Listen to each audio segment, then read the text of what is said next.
আল্লাহর পয়গম্বর হযরত ইউসুফ আলাইহিস সালাম তিনি এত সুন্দর ছিলেন, তিনি যখন প্রাপ্ত বয়স্ক হয়েছেন তিনি তার চেহারা নিয়ে বাহির হতে পারেন নাই। চেহারার উপর একটা কাপড় দিয়ে তিনি বাহির হইতেন। ওনার চেহারার দিকে তাকাইলে কোনো মানুষ নজর ফিরাইতে পারতো না। মানুষের মধ্য থেকে মানুষ এত সুন্দর হতে পারে যাকে আল্লাহ রাব্বুল আলামিন পয়গম্বর বানাবেন, তার চরিত্রটাও হলো মহান চরিত্র, আর তার কথাবার্তা চলাফেরা সব দিক থেকে হলো অমায়িক। আল্লাহ রাব্বুল আলামিন এই পয়গম্বরকে যিনি বানাবেন, হযরত ইউসুফ আলাইহিস সালাম তার বয়সটা সবে মাত্র 8 বছর। এমন সময় তিনি যখন ঘুমায় গেলেন রাত্রি বেলায়, তিনি এক আশ্চর্য ধরনের স্বপ্নে আল্লাহ তাআলা তাকে দেখায় দিলেন। আল্লাহ তাআলা বলেন, আমি আমার ইউসুফকে এমন একটা স্বপ্ন দেখায় দিলাম। সে রাত্রি বেলায় স্বপ্ন দেখলো, ইয ক্বালা লিআবিহি إذ قال يوسف لأبيه يا أبت إني رأيت 11 كوكبا والشمس والقمر رأيتهم لي ساجدين। আল্লাহর পয়গম্বর হযরত ইউসুফ আলাইহিস সালাম তিনি রাত্রে ঘুমের মধ্যে স্বপ্ন দেখে দৌড়ায় চলে আসছে সকালবেলায়। সকাল হতে না হতেই তিনি চলে আসছেন হযরত ইয়াকুব আলাইহিস সালামের কাছে। বাবার কাছে এসে তিনি ডাক দিয়ে বলেন, আব্বা জান, আজ রাতে আমি একটা আশ্চর্য ধরনের স্বপ্ন দেখেছি। আব্বা ডাক দিয়ে বললেন, বাবা কি স্বপ্ন দেখেছো বলো।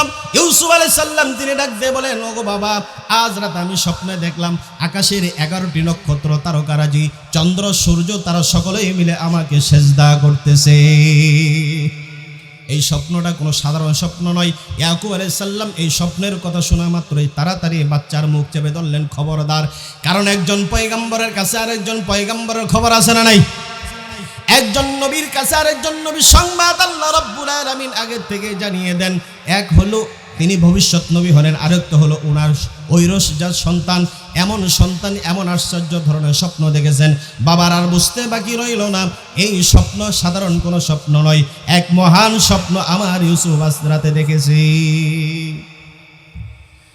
যেহেতু বৈমাত্রিক ভাই রয়েছে, আল্লাহর পয়গম্বর হযরত ইয়াকুব আলাইহিস সালাম তিনি বাচ্চা দুইটা ছোট থাকার কারণে ইউসুফ এবং ইয়াকুবকে সব থেকে বেশি ভালোবাসে, মহাব্বত করে। এত মহাব্বত আর ভালোবাসে, এর মধ্যে কারণ আছে না নাই? কথা বলেন, ভালোবাসার কারণ আছে না নাই? কেন বেশি মহাব্বত করে ভালোবাসে? এক তো হলো ছোট্ট অবস্থায় তার মা দুনিয়া থেকে বিদায় নিয়েছে। দ্বিতীয় নাম্বার হলো আল্লাহর পয়গম্বর হযরত ইয়াকুব আলাইহিস সালামকে আল্লাহ রাব্বুল আলামিন ইলহামের মধ্যে জানিয়ে দিয়েছেন একজন পয়গম্বর হওয়ার জন্য যে পরিমাণ যে সুন্দর যোগ্যতাগুলি দরকার, ইউসুফের মধ্যে সেই যোগ্যতাগুলি রয়েছে। একটা হলো বড় ভাইয়েরা তারা আলাদা হয়ে গেছে, প্রত্যেকেই তারা বিবাহ শাদী করে আলাদা সংসার শুরু করে দিয়েছে। এই মোহাব্বত করার কারণে তার বৈমাত্রিক 10 ভাই মিলে ইউসুফের সাথে দুশ্মনী চালায়া যায়। এরকম সব ভাইয়ের মধ্যে দুশ্মনী আছে না নাই? আপনাদের এলাকাতেও আছে। 2 মা বাবা এক, 2 দিকের ভাই বোনদের মধ্যে দুশ্মনী আছে, এটা আগের থেকেই ছিল।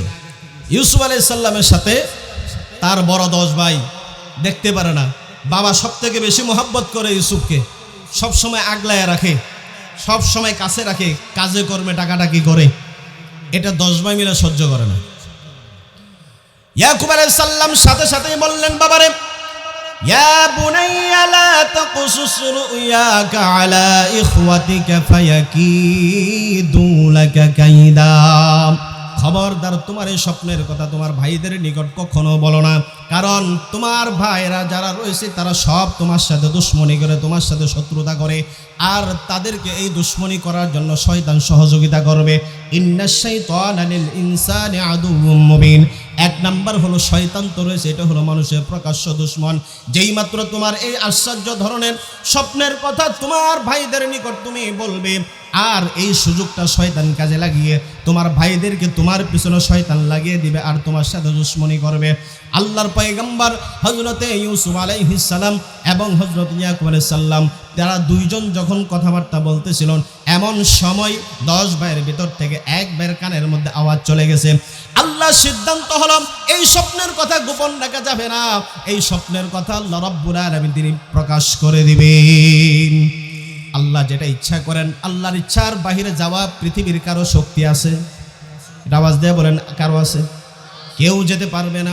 হযরত ইয়াকুব আলাইহিস সালাম তিনি বলতেছেন, ওয়া কাযালিকা ইয়াজতাবিকা রাব্বুকা ওয়া ইউআল্লিমুকা মিন তাউযিলিল আহাদিস। সন্তান ইউসুফকে তিনি ভবিষ্যৎবাণী করতেছেন, আল্লাহ রাব্বুল আলামিন এমনি ভাবে তোমাকে মনোনীত করবেন। কোন কাজের জন্য মনোনীত করবেন? আল্লাহ রাব্বুল আলামিন তোমাকে নবুয়তের জন্য পয়গম্বর হিসেবে তোমাকে নিযুক্ত করবেন। বাবা সন্তানকে ভবিষ্যৎবাণী করতেছেন, তুমি যে স্বপ্ন দেখেছো এবং এই স্বপ্নের ব্যাখ্যা আল্লাহ তাআলা তোমাকে শিখাবেন। সুবহানাল্লাহ। তোমাকে আল্লাহ তাআলা নবী হিসেবে মনোনীত করবেন। দ্বিতীয় নাম্বার হলো ওয়ায়ুআল্লিমুকা মিন তাউযিলিল আহাদিস, আল্লাহ রাব্বুল আলামিন তোমাকে এই স্বপ্নের ব্যাখ্যার জ্ঞান তোমাকে দান করবেন। ওয়ায়ুতিম্মু নি'মাতাহু আলাইকা, আর তোমার রব তোমাকে নিয়ামত দ্বারা পরিপূর্ণ করবেন। যেমনটা নিয়ামত দান করেছেন তোমার পূর্বপুরুষ ইয়াকুব এবং তোমার পূর্বপুরুষ ইসহাক এবং ইব্রাহিম, তাদেরকে যেভাবে নিয়ামত দান করেছেন, তোমার পূর্বপুরুষ যারা রয়েছে তারা সকলেই নবী ছিলেন। আর নবুয়ত দ্বারা তোমাকে আল্লাহ রাব্বুল আলামিন নিয়ামত দ্বারা পূর্ণতা দান করবেন।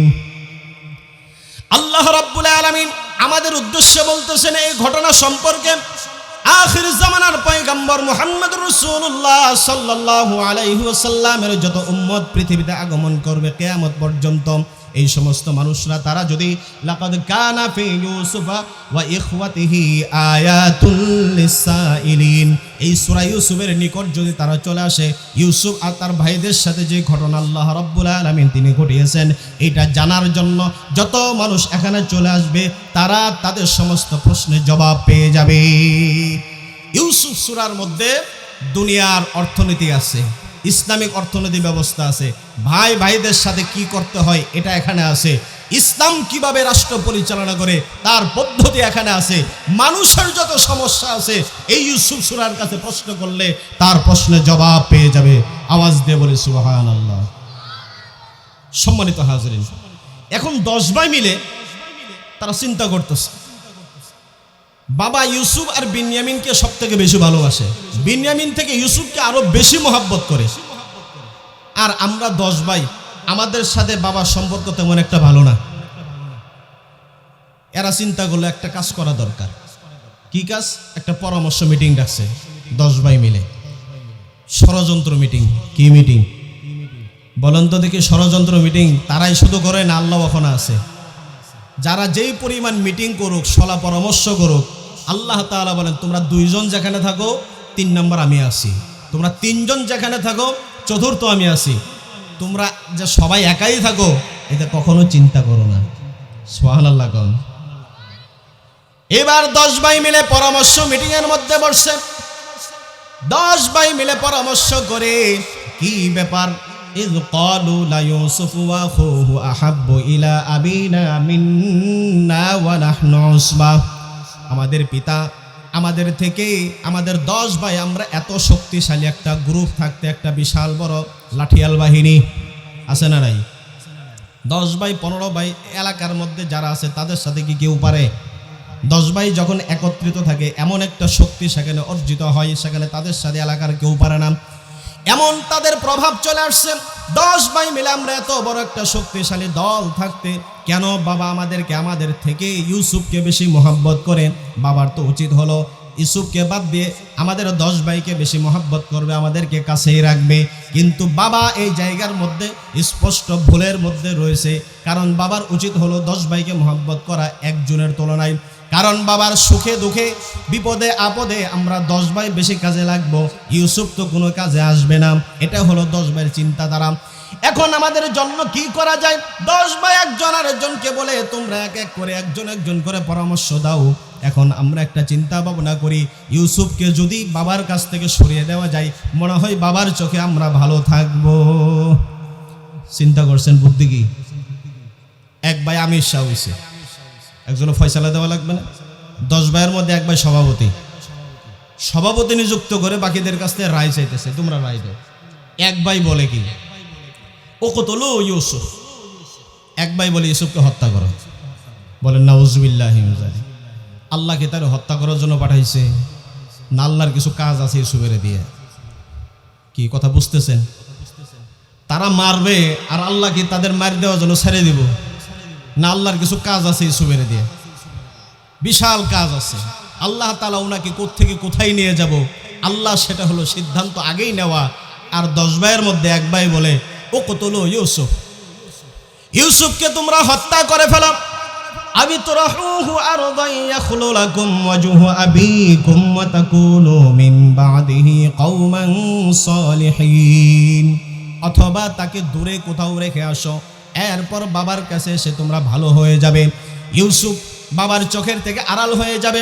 বাবার চোখের থেকে আড়াল হয়ে যাওয়ার পর আর কোনো প্রতিবন্ধকতা থাকবে না, শুধুমাত্র আমরাই থাকবো আর বাবা থাকবেন। এরপর বাবার চোখে আমরা অত্যন্ত ভালো মানুষে পরিণত হয়ে যাব। 10 ভাইয়ের মধ্যে থেকে একজনে বলে এই পরামর্শ ইউসুফকে হত্যা করো। আরেক ভাই ডাক দিয়ে বলে যার অন্তর মধ্যে একটু মায়া লাগছে, ওই মায়াটা দিয়েছেন আল্লাহ রব্বুল আলামিন, যার অন্তর মধ্যে হালকা একটু মায়া লাগছে, ও বলে একটা নিষ্পাপ মাসুম বাচ্চাকে সাধারণ মোহাব্বত আর ভালোবাসার কারণে হত্যা করে দেওয়া চলবে না। তোমরা কাজ করো, যদি তাকে কিছু করতেই হয় তাহলে এক কাজ করো, ক্বালা কাইলুম মিনহুম লা তাকতুলু ইউসুফা ওয়া আলকুহু ফি গায়াবাতিল জুব্ব, তোমরা তাকে হত্যা করো না, প্রয়োজনে তাকে একটা অন্ধকূপের মধ্যে রেখে আসো, তাকে সেখান থেকে কোনো পথচারী অথবা কোনো বণিক দল অথবা কোনো মুসাফিরের দল তাকে সেখান থেকে অন্যত্র নিয়ে যাবে, তাকে হত্যা করা দরকার নাই। যেহেতু তোমাদের উদ্দেশ্য হলো বাবার চোখের আড়াল করে দেওয়া, আর তাকে যদি তোমরা অন্ধকূপের মধ্যে অথবা দূরে কোথাও তাকে দিয়ে আসো, অথবা তাকে কোনো বাজারে বিক্রি করে দাও, কোনো বণিক দল যদি তাকে নিয়ে যায়, তাহলে তোমাদের সমস্যার সমাধান হয়ে গেল। আর ইউসুফ বেঁচে থাকলো, ইউসুফকে হত্যা করার কোনো প্রয়োজন নাই। যদি তোমাদের করতে হয় এমনটাই তোমরা করো। 10 ভাই মিলে পরামর্শ করলাম, তাহলে আমরা যেটাই করি না কেন বাবার কাছ থেকে ইউসুফকে নেওয়ার দরকার আছে না নাই? কি কর, মারুক কাটুক যা ইচ্ছা তাই করুক, ওটা হলো পরে, কিন্তু বাবার কাছ থেকে নেওয়ার দরকার আছে না নাই? এখন 10 ভাই মিলে পরামর্শ করে কি করে নেওয়া যায়, বলল আগামীকালকে চলো আমরা একটা প্ল্যান করি। প্ল্যানটা হলো কি, আমরা পিকনিকের জন্য যাব, বিনোদন করার জন্য আমরা একটা জায়গা বেছে নিয়েছি, আমরা যাব সেখানে বিনোদন করার জন্য, সেখানে খেলাধুলা করার জন্য যাব, আর এই বাহানা দিয়ে বাবার কাছ থেকে আমরা ইউসুফকে আদায় করে নেব। যেমন কথা তেমন কাজ। পরের দিন যখন সকাল হয়েছে, 10 ভাই আগের প্ল্যান মোতাবেক তারা চলে আসছে বাবার কাছে। আসার পর বাবার কাছে তারা সাধু সাজছে। কি সাজছে? সাধু বুঝেন তো, মানে কিছুই বুঝে না, খুব হিতাকাঙ্ক্ষী। 10 ভাই মিলে এসে তারা বাবাকে বলতেছে, ক্বালু ইয়া আবানা মা লাকা লা তা'মান্না আলা ইউসুফা ওয়া ইন্না লাহু লানাসিহুন। কেমন অভিনয় তারা করে। 10 ভাই মিলে বলতেছে, বাবা আপনি ইউসুফের ব্যাপারে আমাদেরকে কেন বিশ্বাস করেন না? বাবা কি বলছে যে তোমার বিশ্বাস করি না? সুরের ধরা সুরে নিজেই দেয়, কথা কন ঠিক কিনা? তাদের ধরা তারা নিজেই দেয়, বলে বাবা আপনি কেন ইউসুফের ব্যাপারে আমাদেরকে বিশ্বাস করেন না? বাবা বলে তোমাদেরকে তো আমি অবিশ্বাস করছি এটা তো বলি নাই, কারণ বাবা আগের থেকেই জানেন 10 ভাই তারা আর চোখে ইউসুফকে দেখেন। এমনিতেই তারা বিভিন্ন চলাফেরার সময় বাড়িতে যখন থাকে তার ব্যাপারে বিভিন্ন কানাঘুষা করতেই থাকে, এটা কিন্তু বাবার নজরে আছে। এমনি তো বাবা অত্যন্ত চালাক মানুষ, আর তো হলো তিনি একজন পয়গম্বর, আর পয়গম্বররা কখনো বোকা থাকে না, ইমানদাররা কখনো বোকা থাকে না। যাদের কাছে নবুয়ত রয়েছে তারা সব থেকে চালাক, যারা বুদ্ধিমান জ্ঞানী হয়, যাদের কাছে নবুয়তের ইলম আছে। আমাদের দেশে হুজুরদেরকে বেশি বোকা মনে করে। কি কন, বোকা মনে করে কিনা? হুজুরদেরকে খুব বোকা ভাবে যে হুজুরা কিছুই বুঝে না। কিন্তু হুজুরদের কাছে যে ইলম আছে, বলেন তো দেখি পৃথিবীর মধ্যে সব থেকে শ্রেষ্ঠ জ্ঞানের কিতাবের নাম কি? এটা আওয়াজ দিয়ে বললেন না তো। এই কোরআন কাগর কাছে। বলেন এটা কাদের কাছে? আল্লাহ রসুলের কাছে কোরআন আসছে। আল্লাহ রসুল পৃথিবীর মধ্যে সব থেকে শ্রেষ্ঠ জ্ঞানী মানুষ। এই কোরআন সাহাবায়ে কেরামের কাছে ছিল। সাহাবায়ে কেরাম শ্রেষ্ঠ মানুষে পরিণত হয়েছে। সাহাবায়ে কেরাম বোকা ছিল না। যেই সাহাবায়ে কেরাম ইসলাম কবুলের পূর্বে যে অবস্থায় ছিল, কোরআন গ্রহণ করার কারণে অর্ধ পৃথিবী তিনি শাসন করেছেন, একমাত্র কোরআন তার সিনার মধ্যে থাকার কারণে। এইভাবে কোরআন আজ পর্যন্ত যে সমস্ত উলামায়ে কেরামের সিনার মধ্যে আছে, আলেমদের কাছে আছে, আলেমরা সহজ সরল, বাটপারি করে না, টাউটারি করে না, টাকা চুরি করে না, দুর্নীতি করে না, ধর্ষণ করে না, কবিরা গুনাহ করে না। এই কোরআন যাদের কাছে আছে তারা সৎ মানুষ, কিন্তু এদেরকে বোকা ভাবলে সমাজের মানুষ ভুল করবে। কথা বলেন ঠিক কিনা? আল্লাহ রাব্বুল আলামিন হযরত ইয়াকুব আলাইহিস সালামকে যেই নবুয়ত দান করেছেন, তিনি অত্যন্ত সহজ সরল মানুষ, কিন্তু তিনি বোকা না, অত্যন্ত বুদ্ধিমান এবং জ্ঞানী মানুষ। তারা 10 ভাই মিলে সে বলতেছে, বাবা আপনি কেন ইউসুফের ব্যাপার আমাদেরকে বিশ্বাস করেন না? কারণ আমরা তো হলাম ইউসুফের হিতাকাঙ্ক্ষী, ইউসুফের জন্য আমরা দেওয়ানা, তাকে আমরা খুব মহব্বত করি, ভালোবাসি, কারণ আমাদের সে অত্যন্ত আদর এবং স্নেহের ছোট ভাই। এখন ইয়াকুব আলাইহিস সালাম বলতেছেন, কি বলতে চাও সেটাই বলো, এত গুণকীর্তন করার কোনো প্রয়োজন নাই, যা বলতে চাও সরাসরি বলে বলো। 10 ভাই মিলে বলতেছে, আরসিলহু মা'আনা গাদান ইয়ারতা'উ ওয়া ইয়াল'আব ওয়া ইন্না লাহু লাহাফিজুন। বলতেছে, বাবা আগামীকালকে আমাদের সাথে আপনি ইউসুফকে পাঠাইয়া দেন, আমরা যাইতেছি একটা জায়গার মধ্যে বিনোদন করার জন্য, পিকনিকে যাব, আমাদের সাথে সে যাবে, খাওয়া দাওয়া করবে, খেলাধুলা করবে, আর তাকে সর্বদিক থেকে আমরা হেফাজত করব, তাকে আমরা নিরাপত্তা দান করব। এমনভাবে তারা বলতেছে, মনে হয় বাবা বিশ্বাস করবেই। কথা কোন ঠিক কিনা? অরিজিনাল কথা আর হলো ভঙ্গি কথা, পার্থক্য আছে না নাই? অনেক পার্থক্য রয়েছে। একজন পয়গম্বর তিনি বুঝতে পারলেন ইউসুফকে তারা কেন নিতে চায়। এখন আল্লাহর পয়গম্বর তিনি তো প্রকাশ করে বলতেও পারেন না, এমন সময় তিনি বলতেছেন, ক্বালা ইন্নী লা ইয়াহজুনুনি আন তাযহাবু বিহি ওয়া আখাফু আন ইয়াকুলাহু যিবু ওয়া আনতুম আনহু গাফিলুন। আল্লাহর পয়গম্বর হযরত ইয়াকুব আলাইহিস সালাম তিনি ডাক দিয়ে বললেন, আমার মনের মধ্যে আশঙ্কা হইতেছে, আমার ভয় হয়, তোমরা ইউসুফকে আমার কাছ থেকে নিয়ে যাবে, তোমরা খেলাধুলার মধ্যে মগ্ন থাকবে, খাওয়া দাওয়ার মধ্যে মগ্ন থাকবে, আর একা পেয়ে তাকে হয়তো বাঘে খেয়ে ফেলবে, তোমরা অত্যন্ত গাফেল থাকবে। 10 ভাই মিলে চিন্তা করলো, এতক্ষণ আমরা বুদ্ধি পাই না, এটা বুদ্ধি পাইলাম। মানে পাগলের কইছে যে তুই সাকু লারা দিস না। সাকু চিনেন তো? নদী পার হওয়া সাকু, খাল পার হওয়া সাকু আছেন, বাঁশের সাকু বানাইতো। এটা তো হলো এক বাঁশের একটা কেসকি দিয়া মাঝখানে একটা লম্বা বাঁশ দেয়, এটা দৌড়ে দৌড়ে পার হয়। এক পাগল দাঁড়ায় আছে, একজনে পার হইতেছে, বলতেছে, এই পাগল আমি পার হইতেছি, তুই এটা লারা দিস না। পাগলে আমার মনে ছিল না, একটু মনে করাইয়া দিলেন। কথা বুঝতে পারছেন? 10 ভাই কয় আমাদের তো এত বুদ্ধি ছিল না, আপনি একটা বুদ্ধি আপনি বললেন, এবার একটা কায়দা পাইছি, এই বুদ্ধিটা আমরা কাজে লাগাবো। ওই যে বাবা বলছে যে তোমরা অন্যত্র অমনোযোগী থাকবে, এই সুযোগে বাঘে তারা খাবে। 10 ভাই কই এই বুদ্ধিটা আমরা কাজে লাগাই। আল্লাহর পয়গম্বর হযরত ইয়াকুব আলাইহিস সালাম যেই মাত্র বললেন তোমরা অত্যন্ত গাফেল অবস্থায় থাকবে, আর এই সুযোগে ইউসুফকে বাঘে খেয়ে ফেলবে, 10 ভাই মিলে একসাথে মিছিল দিয়ে উঠছে, বলে ক্বালু লা ইন আকালাহু যিবু ওয়া নাহনু উসবাতুন ইন্না ইযাল লাখাসিরুন। বাবা আপনি কি বলেন, আমরা এত বড় একটা শক্তিশালী দল থাকতে বাঘে তাকে খেয়ে ফেলবে, এটা কেমন কথা? তাহলে আমরাই তো সব থেকে বেশি ক্ষতিগ্রস্ত হয়ে যাব। এইভাবে বাবাকে তারা বিশ্বাস করানোর জন্য সর্বাত্মক সব চেষ্টা করার পর বাবা নাসুর বান্দা তিনিও তাদের সাথে পেরে উঠতে না পেরে তিনি বলে দিলেন, ঠিক আছে আগামীকাল যখন তোমরা যাবে ইউসুফকে সাথে তোমরা নিয়ে যেও। এরপর যখন আল্লাহর পয়গম্বর ইয়াকুব আলাইহিস সালাম পরের দিন সকাল হয়ে গেছে, 10 ভাই সকল প্রস্তুতি নিয়ে বাহির হয়েছে, তারা খেলাধুলা করবে, বিনোদন করার জন্য মাঠে যাবে। এমন সময় আল্লাহর পয়গম্বর হযরত ইউসুফ আলাইহিস সালামকে বাবার কাছ থেকে তারা বিদায় নিয়েছে। আল্লাহর পয়গম্বর ইয়াকুব আলাইহিস সালাম তিনি মনে মনে ভাবলেন, আজ মনে হয় ইউসুফকে জীবনের শেষবারের মতো হাতছাড়া করে দিলাম। কে নিয়েছে বাবার চোখের সামনে আদরের শেষ নাই, কেউ মাথার মধ্যে চুমা দেয়, কেউ হাতের মধ্যে চুমু লাগায়, কেউ আদর করে কাঁধের মধ্যে নেয়, কেউ বুকের সাথে জড়ায় নেয়। এইভাবে আস্তে আস্তে বাবার কাছ থেকে নিয়ে যাইতেছে। বাবা তিনি অত্যন্ত অসহায় অবস্থায় তিনি সন্তানের দিকে তাকিয়ে আছেন, আর তিনি মনে মনে আশঙ্কা করতেছেন আজকের জন্য, আজকে শেষবারের জন্য মনে হয় জনমের মতো আমি ইউসুফকে হারায় ফেললাম। যেই মাত্র বাবার চোখের আড়াল তারা হয়ে গেছে, বাবা আর দূর থেকে দেখতে পারে না।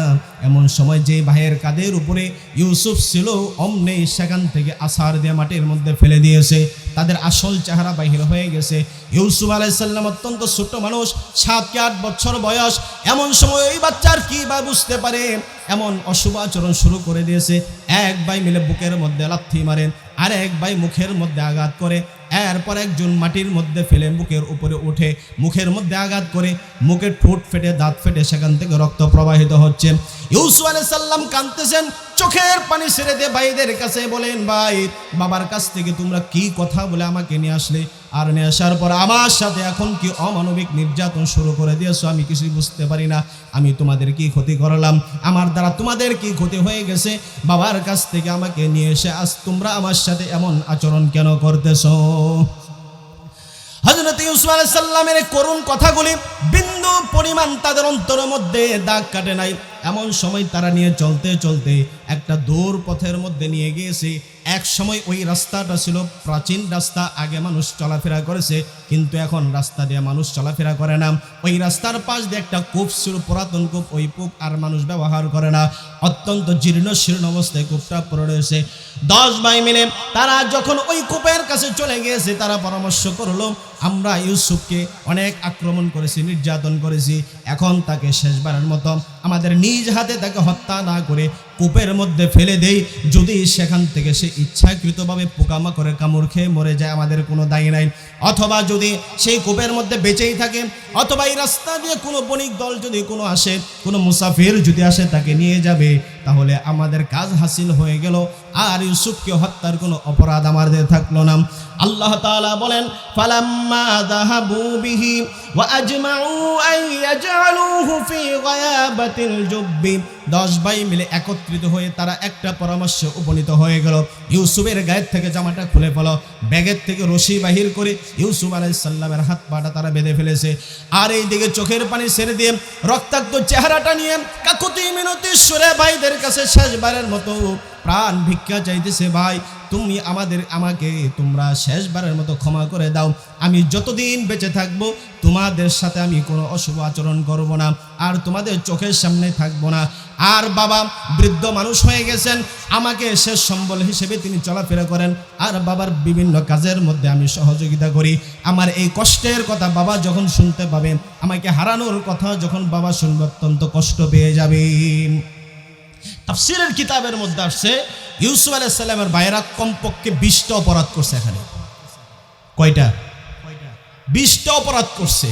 একজন ছোট্ট মাসুম নবীর উপরে তারা অত্যাচার করছে, তাকে হত্যার উদ্দেশ্যে তার উপর আক্রমণ করছে।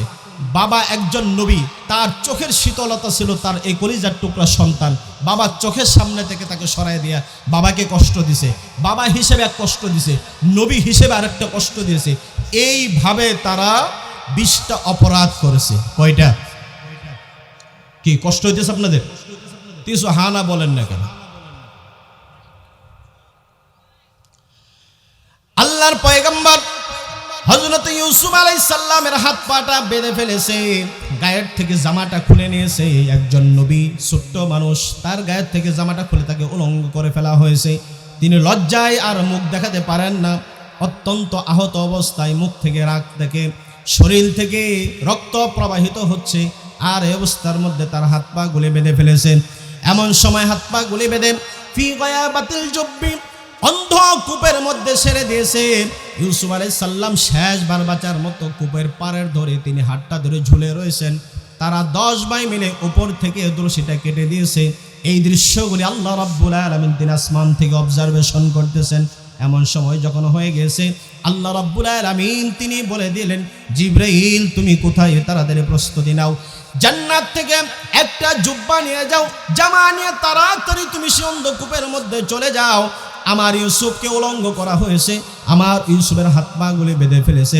আমার ইউসুফ সেই পানি স্পর্শ করার পূর্বেই তুমি তার পায়ের নিচে তোমার ডানা বিছায়া দাও।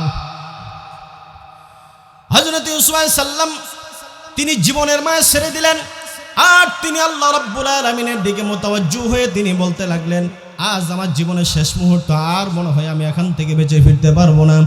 আর তিনি বলতেছেন, রব্বুল আলামিন আমি যদি এখানে ইন্তেকাল করে আমি যদি দুনিয়া থেকে চলে যাই, আমার মৃত্যুর সংবাদটা আমার বাবার কাছে তুমি পৌঁছায়া দিও।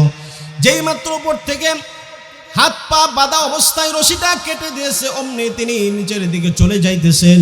হঠাৎ করে তিনি বুঝতে পারলেন, তিনি পানি স্পর্শ না করে যেন তিনি নূরের পাখার মধ্যে পাটা রেখে দিয়েছেন।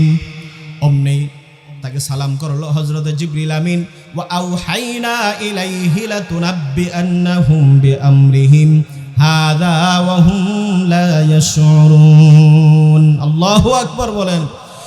আল্লাহ রাব্বুল আলামিন তিনি বলেন, আমি ওই জায়গা থেকে ওহী করলাম, জিবরাইলকে পাঠিয়ে দিলাম জান্নাত থেকে একটা জামা দিয়ে। দুনিয়ার মানুষের হাতে তৈরি করা জামা কাপড়টা তার ভাইয়েরা খুলে নিয়েছে, তাতে কোনো অসুবিধা নাই ইউসুফ, আমি তোমার জন্য জান্নাতি কাপড় তোমার জন্য পাঠিয়ে দিলাম। জিবরিল আমিন যাওয়ার পর সালাম জানালেন এবং জান্নাতি পোশাকটা হযরত ইউসুফ আলাইহিস সালামের গায়ের মধ্যে পরায়া দিলেন, হাত পায়ের রশিগুলো খুলে ফেললেন। এরপর বলতেছেন আল্লাহ রাব্বুল আলামিন, আল্লাহ আপনাকে জানিয়ে দিয়েছেন, লাতুনাব্বি আন্নাহুম বিআমরিহিম হাযা ওয়া হুম লা ইয়াশউরুন। আপনার ভাইয়েরা আপনার সাথে যে আচরণ করেছে, যে বেয়াদবি করেছে, আর যে দৃষ্টতা আপনার সাথে দেখিয়েছে, তাদের সব ঘটনাগুলি আপনি এমন সময় আসতেছে তাদের সামনে বর্ণনা করবেন, তারা আপনাকে চিনবে না। আল্লাহ কি বানাবেন সে অন্ধকূপের মধ্যে জানায় দিলেন। সুবহানাল্লাহ বিহামদিহি। আল্লাহর কথা সত্য না মিথ্যাগণ? 10 ভাই মিলে যখন কাজটা সম্পন্ন করেছে, সারাদিন সেখানে বসে বসে পাহারা দিয়েছে, দূর দূরান্ত থেকে কোনো মানুষ আসে কিনা, সেখান থেকে কোনো মানুষ যাতায়াত করে কিনা, কূপের মধ্যে কোনো মানুষ পানি নেওয়ার জন্য যায় কিনা, সারাদিন চতুর্পাশে ঘোরাফেরা করেছে, পাহারা দিয়েছে। আর যদি ইউসুফ সেখান থেকে কোনোভাবে কূপ থেকে বাহির হয়ে আসতে পারে, তাহলে তো আমাদের কৃতকর্মের কথা বাবার কাছে সব বলে দেবে, এই ভয়ে তাদের অন্তরের মধ্যে আছে। আল্লাহ রাব্বুল আলামিন তিনি বলেন, আমি ইউসুফকে অন্ধকূপের মধ্যে যতক্ষণ যে কয়েকদিন রেখেছিলাম, আমি জান্নাত থেকে খাবার বলে আমার ইউসুফকে খাওয়াইছি। জান্নাতি পোশাক সে অন্ধকূপের মধ্যে আল্লাহ দিয়েছেন, আর সাথে ছিলেন হযরত জিবরিল আমিন, আর জান্নাতি খাবারগুলি ইউসুফ আলাইহিস সালামকে সেখানে তেনাকে খাওয়ানো হয়েছে। আর আল্লাহ রাব্বুল আলামিনের পক্ষ থেকে ওনার চিকিৎসার ব্যবস্থাও হয়েছে। যত পরিমাণ আহত অবস্থায় ছিলেন, আল্লাহ রাব্বুল আলামিন তাকে সেখানে সুস্থতা দান করেছেন। সারাদিন থাকার পর যখন 10 ভাই মিলে সন্ধ্যা হয়ে গেছে, বাড়িতে যাওয়ার সময়, সন্ধ্যার পরে বাড়ির দিকে রওনা দিয়েছে। বাড়িতে যাওয়ার পর বলতেছে, বাবার কাছে গিয়েছে। আল্লাহ তাআলা বলেন, ওয়াজাউ আবাহুম ইশাআন ইয়াবকুন। রাতের বেলায় যখন 10 ভাই মিলে বাড়িতে গেছে, এখন বাবার কাছ থেকে কত রকমের কথা বলে ইউসুফকে নিয়ে গেছিল, মনে আছে না? এখন তো বাড়িতে গেছি, সবাই 10 ভাই আছে, ইউসুফ নাই। যায় তার কাঁদতেছে বাবার সামনে, ভঙ্গির কান্না। ভঙ্গির কান্না বুঝেন তো, মানে চোখ দিয়ে পানি বাড়ে না, মুখ বেটকায় দিয়ে কান্দে, কাঁদতেছে আর বলতেছে, বাবা, ইয়া আবানা ইন্না যাহাবনা নাস্তাবিকু ওয়া তারাকনা ইউসুফা ইনদা মাতাইনা ফাআকালাহু যিব। আমরা খেলাধুলার মধ্যে গিয়েছিলাম, আমাদের মাল সামানার কাছে পাহারা দেওয়ার জন্য ইউসুফকে আমরা রেখে গিয়েছিলাম। 10 ভাই কান্দে আর বাবার কাছে বলে, আমরা মাল সামানার মধ্যে ইউসুফকে রেখে গিয়েছিলাম দৌড় প্রতিযোগিতায়। আমরা যখন দৌড় প্রতিযোগিতায় মাঠের অপর প্রান্তে চলে গিয়েছি, ঠিক সেই মুহূর্তে জংলা থেকে একটা বাঘ এসে আপনার ইউসুফকে খেয়ে ফেলেছে। দেখছেন তো পাগলের সাকুলারা দেওয়া। মানে ইউসুফ আলাইহিস সালামের ব্যাপারে বাবা যেটা আশঙ্কা করছিল, ওটারে ওরা বানায় নিয়ে আসছে একটা নাটক। এই নাটক বানিয়ে যখন বাবার কাছে তারা বলতেছে, আর বলে কি, ওমা আনতা বিমুমিনিন লানা ওয়ালাউ কুন্না সাদিকিন, বাবা আমরা যদিও সত্য বলতেছি আপনি তো বিশ্বাস করবেন না। আসলে তারা সত্য বলে না, মিথ্যা বলে। মিথ্যা কান্না করে করে তারা বাবার কাছে বলতেছে ইউসুফকে বাঘে খেয়ে ফেলেছে, আবার তাদের মিথ্যা কথাটা সত্য বলে চালানোর জন্য চেষ্টা করে। এখন তারা চিন্তা করলো কি করা যায়।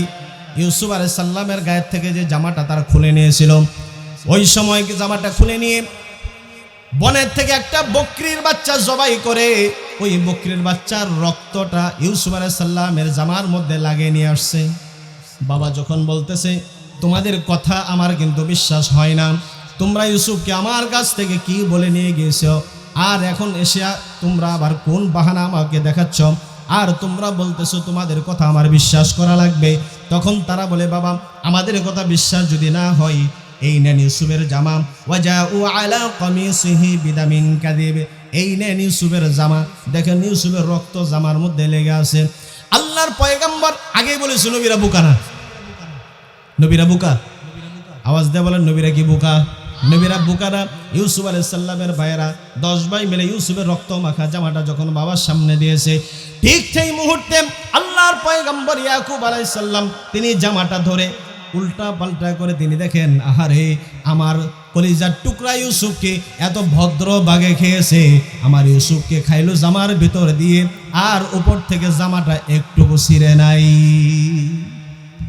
ভিতর থেকে ইউসুফের বাইর করে খাইছে আর জামাটা একটু ছিঁড়ে নাই। এত ভদ্র বাঘ, এটা কোন ইউনিভার্সিটিতে লেখাপড়া করছে? এ তো ইঞ্জিনিয়ারিংও জানে ভালো, কথা কন ঠিক কিনা? হযরত ইয়াকুব আলাইহিস সালাম চোখের পানি ছেড়ে দিয়ে ছেলেদের সাথে অত্যন্ত অভিমান করে তিনি বলতেছেন, ক্বালা বাল সাওয়ালাত লাকুম আনফুসুকুম আমরা, এই মিথ্যা নাটক তোমরা সাজিয়ে নিয়ে আসছো আমার কাছে, আমার ইউসুফকে তোমরা দুনিয়া থেকে বিদায় করে দিয়েছো, কি করেছো? ক্বালা বাল সাওয়ালাত লাকুম আনফুসুকুম আমরা, এই একটা নাটক সাজিয়ে তোমাদের মন গড়া একটা বিষয় সাজিয়ে আমার কাছে তোমরা নিয়ে আসছো, এটার ব্যাপারে আমার কোনো বিশ্বাসযোগ্যতা নাই, আর তোমাদেরকে বিশ্বাস করবে এটা বিশ্বাসের মতো কোনো কথা না। যেই প্রমাণ তোমরা আমার কাছে উপস্থাপন করলে এই মিথ্যা প্রমাণ, এটা তোমাদের মন গড়া বানানো বিষয়, এটা আমার কখনো বিশ্বাস হয় না। সবরুন জামিল, এখন সবরে জামিল ছাড়া আমার আর কোনো উপায় নাই, আমি আল্লাহ রাব্বুল আলামিনের উপরে ধৈর্য ধারণ করলাম, আল্লাহ এটার ব্যাপারে আমাকে সব জানায় দিবেন। ইউসুফ আলাইহিস সালাম তিনি যখন সে অন্ধকূপের মধ্যে, এই পর্যন্ত কথাটা রাখেন, এখন আর একটা কথা শুরু থেকে নিয়ে আসতে হবে, ওটা যদি শুরু থেকে না নিয়ে আসি তাহলে বড় কথা বুঝবেন না, বলবো একটু সময় লাগবে। ইউসুফ আলাইহিস সালাম যখন অন্ধকূপের মধ্যে জান্নাতি খাবার খাইতেছেন জিবরিল আমিনের সাথে, সেই ইউসুফ আলাইহিস সালামের পাশের দেশ, ওই দেশের মধ্যে একজন আমির আছিল, উনি গভর্নর, ওনার একটা সব থেকে সুন্দরী যুবতী রূপবতী একটা মেয়ে আছে, মেয়েটার নাম হলো জুলাইখা। মেয়েটার নাম কি? জুলাইখা রাতের বেলায় স্বপ্ন দেখতেছে, যখন জুলাইখা বিবাহের উপযুক্ত হয়ে গেছে ঠিক সেই সময়কার মধ্যে তিনি স্বপ্ন দেখতেছেন, স্বপ্নের মাধ্যমে এত সুন্দর একটা যুবক, যে চেহারা পূর্ণিমার চাঁদের থেকে হাজার গুণ সুন্দর, এমন সুন্দর চেহারাওয়ালা একটা যুবক তার স্বপ্নের মধ্যে দেখায় দিলেন, বললেন, তার সাথে দেখা সাক্ষাৎ হয়ে গেল, হওয়ার পর তিনি আবার সেই স্বপ্নের মধ্যে হারিয়ে গেলেন। স্বপ্ন দেখার পর জুলাইখার অন্তরের মধ্যে উতাল পাতাল শুরু হয়ে গেছে, দিন যখন হয়ে গেছে সে কাউকে বলতে পারে না, কিন্তু সারাদিন ঘুরে আর বান্ধবীদের সাথে ঘোরাফেরা করে আর খুঁজে, আমি স্বপ্নের মাধ্যমে যে যুবককে, যে ব্যক্তিকে দেখতে পেলাম, এই ব্যক্তি কোথায় পাওয়া যাবে। কিছুদিন পর আবার কয়েক বছর পর আবার তাকে স্বপ্নের মাধ্যমে ওই ব্যক্তিটাকে আবার দেখতে পেলেন। এরপর যখন তাকে জিজ্ঞাসা করলেন, আপনার পরিচয় কি, আপনাকে কোথায় পাওয়া যাবে, এরপর তার চোখের সামনে পরিচয় নেয় যে তিনি আবার হারায় গেলেন। এরপর বছর থেকে তিনি আর এই স্বপ্ন দেখেন না। এইভাবে চলতেছে অনেক দিন পর্যন্ত, কিন্তু যখন আবার এমন অবস্থা হয়ে গেছে, শুধুই মাত্র তাকে পাওয়ার আশায় মনের মধ্যে প্রেম ভালোবাসা মোহাব্বত উতলায়া উঠছে, কথা কোন ঠিক কিনা? তাকে পাওয়ার জন্য খুব সারাদিন ঘোরাফেরা করে, কারোর সাথে কথাবার্তা নাই, বাবার সাথেও কথা নাই, বান্ধবীদের সাথেও কথা নাই, এক এক করে সেই শুধু বলতেছে, আমি এই লোকেরে পাবো কোথায়, এই লোকেরে পাবো কোথায়। এখন মেয়ে খাওয়া দাওয়া ছেড়ে দিছে, ঠিক মতো গোসল করে না, খাওয়া দাওয়া করে না। এটা বাবার জন্য বলেন তো অত্যন্ত চিন্তার কারণ কিনা? বাবা বলে, মা তোর কি হয়েছে, তুই খাওয়া দাওয়া ঠিক মতো করস না, গোসল নাই, কিচ্ছু নাই, তোর সমস্যাটা কি একটু বল। এটা বলেও না। বান্ধবীদেরকে লাগাই দিছে, যে বান্ধবী তোমরা যারা আছো দেখো তো দেখি জুলাইখার কি সমস্যা। বান্ধবীরা সব মিলে তারা ধরছে, বল কি? বলল যে আমি এমন একটা যুবককে স্বপ্নে দেখছি। বলছে কি স্বপ্নে? আরে স্বপ্নে তো অনেক মানুষ অনেক কিছুই দেখে। কয় না, স্বপ্নে আমি এমন এক বস্তুকে, এমন এক জিনিস দেখছি, এটা আমার পাওয়াই লাগবে, আমি জীবনে 2 বার দেখছি তারে। তখন বলল, তাকে পাবি কোথায়? এইভাবে চলতেছে, কিন্তু তার স্বাস্থ্যের অবস্থা আস্তে আস্তে দিন দিন খারাপ হয়ে যাইতেছে। সে খাওয়া দাওয়া চলাফেরা একদম প্রায় পাগলের মতো হয়ে গেছে। আবার যখন বিশাল এক রাতের বেলায় তিনি ঘুমায় গেছে, ওই ঘুমের মধ্যে আবার সেই যুবককে স্বপ্ন দেখছে। দেখার পরে বলছে যে আজকে তোমাকে আর ছাড়তেছি না, তোমার ঠিকানা দাও, তোমারে পাবো কোথায়। ওই স্বপ্নের মাধ্যমে জুলাইখাকে বলে নিয়েছে, আমাকে যদি তুমি পেতে চাও মিশরের রাজ দরবারে খোঁজ খবর নাও। কোথায় বলেন? আমাকে যদি পেতে চাও মিশরের রাজ দরবারে চলে যাও, সেখানে গিয়ে আমাকে পাবে। ওই মহিলার বুঝতে বাকি রইল না, সে বুঝে নিল। বুঝাইল কি আর সে বুঝে নিয়েছে স্বপ্নের ব্যাখ্যা উল্টা।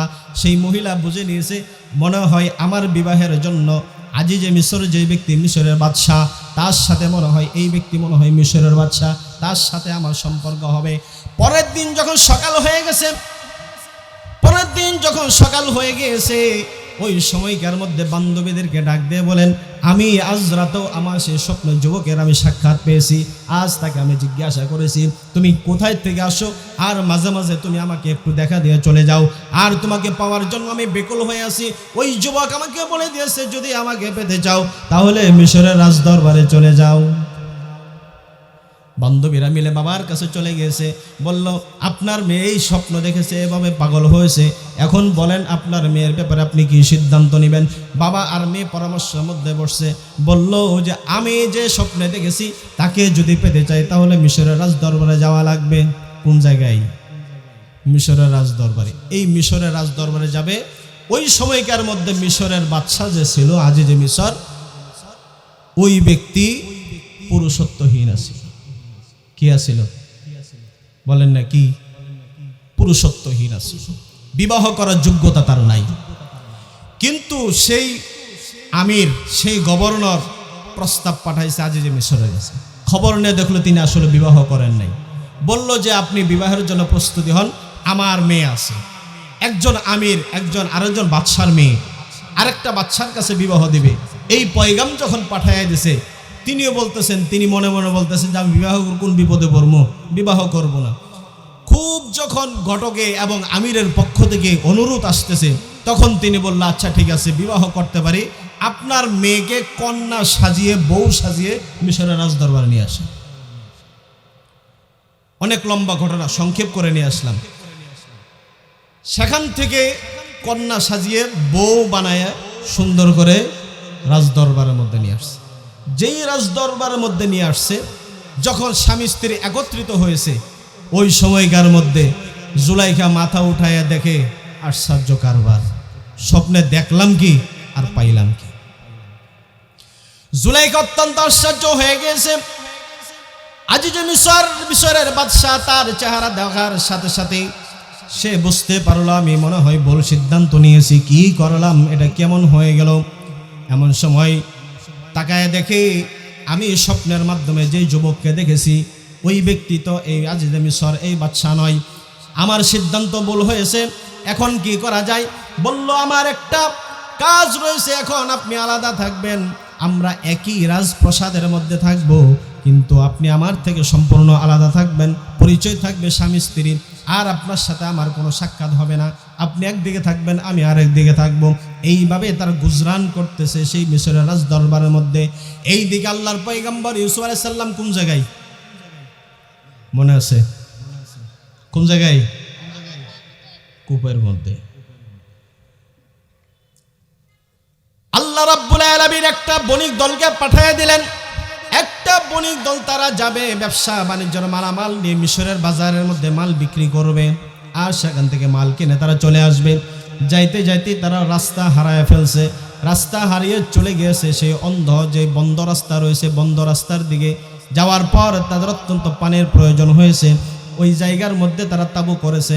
তাঁবু করার পর তারা দুইজন লোককে তারা দায়িত্ব দিয়েছে, আশপাশ করো কূপ আছে কিনা, কূপ থেকে পানি সংগ্রহ করো। ওই দুই লোক খুঁজতে খুঁজতে চলে গিয়েছে সেই অন্ধ কূপের দিকে, পরিত্যক্ত কূপের দিকে। আল্লাহ রাব্বুল আলামিন তিনি বলেন ওয়াজাআত সাইয়ারাতুন ফাআরসালু ওয়ারিদাহুম ফাআদলা দালওয়া। ওই অন্ধ কূপের মধ্যে এই দুইজন ব্যক্তি গেছে পানি নেওয়ার জন্য। যেই মাত্র দুইজন ব্যক্তি মিলে সেই বালতি রশি সহকারে নিচে ছেড়ে দিয়েছে, আল্লাহ রাব্বুল আলামিন ইউসুফকে জানায় দিলেন, ইউসুফ এই সুযোগ আর হাতছাড়া করা যাবে না, তুমি বালতির মধ্যে উঠে বসে পড়ো। সুবহানাল্লাহ। আল্লাহ রাব্বুল আলামিনের হুকুমে ইউসুফ আলাইহিস সালাম তিনি বালতির মধ্যে উঠে বসে পড়েছেন। ওই দুইজন ব্যক্তি বালতি ধরে টান দেয়, উপরের থেকে টান দেয়, নিচের থেকে এত ভারী লাগে, এত ওজন লাগে, তাকায় দেখে পূর্ণিমা চাঁদ মনে হয় অন্ধকূপের মধ্যে বসে আছে। সুবহানাল্লাহ বিহামদিহি। ওই সময় দুইজন মিলে টানতেছে, যতই টানে ততই কাছে চলে আসে। লোক দুইজন তার আশ্চর্য হয়ে গেছে। ওয়াজাআত সাইয়ারাতুন ফাআরসালু ওয়ারিদাহুম ফাআদলা দাল্লা, বালতি থেকে যখন ওই লোকগুলি ইউসুফ আলাইহিস সালামকে উপরে নিয়ে আসছে, তখন তারা দেখে বলে ক্বালা ইয়া বুশরা হাযা গুলাম, কি আশ্চর্য বিষয়, কি সুসংবাদ! এই তো দেখতেছি এক সুন্দর একটা বালক, এমন বস্তু, এমন মানুষ আমরা জীবনে কখনো দেখি নাই। মানুষ এত সুন্দর হতে পারে, এই বালক এত সুন্দর হতে পারে, তাকে আমরা জীবনে প্রথম দেখলাম। যেমনি তারা হাতে পেয়েছে ইউসুফ আলাইহিস সালামকে, তারা জিজ্ঞাসা করলো তুমি এখানে কেন? বলল ষড়যন্ত্রের শিকার হয়ে আমি এখানে পড়ে গেছি, এই 10 ভাই মিলে আমাকে এখানে রেখে দিয়েছে। তখন তারা চিন্তা করলো আমরা যেহেতু এটাকে পেয়েছি, অতএব একে ব্যবসার পণ্য হিসেবে আমরা বাজারে বিক্রি করে দিব। ওয়াশারাউহু বিথামানিন বাখসিন দারাহিমা মা'দুদাহ ওয়া কানু ফীহি মিনাজ জাহিদিন। এই যে কয়জনে মিলে পাইছে, সাথেই ব্যবসার মালামালের সাথে এরা লুকায় ফেলছে। লুকায় চিন্তা করলো আমরা তো যাইতে আছি মিশরের বাজারে, আমরা বাজারে নিয়ে যাব। এই বণিক দল ইউসুফ আলাইহিস সালামকে কূপের থেকে উঠিয়ে মিশরের বাজারে যখন তারা রওনা হয়েছে যায়, আর তারা চিন্তা করে আমরা এটাকে বাজারে নিয়ে যাব, বাজারে বিক্রি করব, গোলাম হিসেবে তাকে আমরা বাজারে বিক্রি করে দিব, অনেক টাকা পাওয়া যাবে। এমন সময় আল্লাহ রাব্বুল আলামিন হযরত ইউসুফ আলাইহিস সালামকে মিশরের বাজারে পৌঁছায় দিলেন বণিক দলের মাধ্যমে। বণিক দলের মানুষগুলি তারা তাদের মালামালগুলি বিক্রি করে। ওই জামানার মধ্যে মানুষ বেচা কেনার একটা রীতি ছিল। কি বেচা কেনা হইতো? মানুষ কৃতদাস কৃতদাসী, মানে গোলাম বাদী। আগে গরু ছাগল যেভাবে বাজারে বেচা কিনা হয়, এইভাবে এগুলো তারা বেচা কিনা করত। হযরত ইউসুফ আলাইহিস সালামকে মানুষ বেচা কিনার হাটের মধ্যে যেই মাত্র নিয়ে উঠিয়েছে, আরো যত গোলামবাদী বেচা কিনা হইতেছিল ওই বাজারের মধ্যে, মানুষ সব ঘুরে ঘিরে এখানে আসে। যে একবার এর চেহারার দিকে একটা নজর তাকায়, আর সে জায়গা থেকে সে যেতে পারে না, একদম দাঁড়ায় থাকে। কি দেখতেছি, আসমানের চাঁদ মনে হয় আজকে মিশরের বাজারের মধ্যে চলে আসছে। এমন সময় এই সংবাদ চলে গিয়েছে, কেউ হযরত ইউসুফ আলাইহিস সালামকে কিনতে পারে না। নাম জিজ্ঞাসা করে তোমার নাম কি? বলে ইউসুফ। বণিক দল কথা বলা নিষেধ করে দিয়েছেন যে তুমি কোনো কথা বলো না, তোমাকে আমরা বাজারে বিক্রি করব। ইউসুফ আলাইহিস সালাম তিনি তাদের ভয়ে কথা বলেন না। এখন যদি তিনি কথা বলেন, আবার তারাও যদি আক্রমণ করে, এই ভয়েতে কোনো কথার জবাব দেন না। এমন অবস্থার মধ্যে সবাই আসে দাম জিজ্ঞাসা করে, কিন্তু কেউ নেওয়ার জন্য সাহস পায় না। কে নিবে তাকে? এত টাকা কার রয়েছে? কত টাকার বিনিময়ে তাকে বিক্রি করা লাগবে? আস্তে আস্তে যখন বাজারে সব মানুষ একত্রিত হয়ে গেছে, বলেন তো দেখি মানুষের মধ্যে আগ্রহ কম না বেশি? বিরাট আগ্রহ। যারা অন্যান্য গোলাম কিনতে আসছে, বাদী কিনবে, সব মানুষ এসে এখানে ভিড় জমাইছে। তখন বাজারে একটা মাছ ওঠে, বড় মাছ। মানুষ যখন একটু বেশি ভিড় জমায় এই বড় মাছের দিকে, ওই মাছওয়ালা ব্যক্তি কি দাম নিচের দিকে নেয় না উপরের দিকে নেয়? কম করে না বেশি করে? মানুষ 2-1 থাকলে যদি কত 500 টাকা কেজি, যেই দেখে যে 10-15 জন একটু ঘিরে ধরছে, ওটার বানায় 2000 টাকা কেজি। এমন মানুষ আছে না নাই? ইউসুফ আলাইহিস সালামের ব্যাপারও একই। আগে যাও 2-1 জন আসলে দাম কম চাইতো, যেই দেখে মানুষের পরিমাণ বেশি, এরা দাম আরো বেশি চায়। ইউসুফ আলাইহিস সালামের ব্যাপারে এইভাবে দাম বাড়তেছে, প্রতি মুহূর্তে দাম বাড়তেছে। যত বড় লোকরা আসছে গোলামবাদী ক্রয় করার জন্য, যে যত দাম বলে, সে বলে যে আসলে এটাকে নেওয়ার উপযুক্ত আমি না, এই টাকা আমার নাই। আমার মুসলমান বন্ধুগণ, আল্লাহর পয়গম্বর ইউসুফ আলাইহিস সালামকে আল্লাহ রাব্বুল আলামিন তিনি এত উঁচুতে নিয়ে যাবেন, একজন পয়গম্বরকে এত বড় তিনি বানাইয়া দিবেন। এমন সময় এই খবর চলে গেছে রাজপ্রাসাদের মধ্যে, রাজ দরবারে রাজার কাছে খবর চলে গিয়েছে, বাজারে এমন একজন গোলাম হিসেবে তাকে ওঠানো হয়েছে।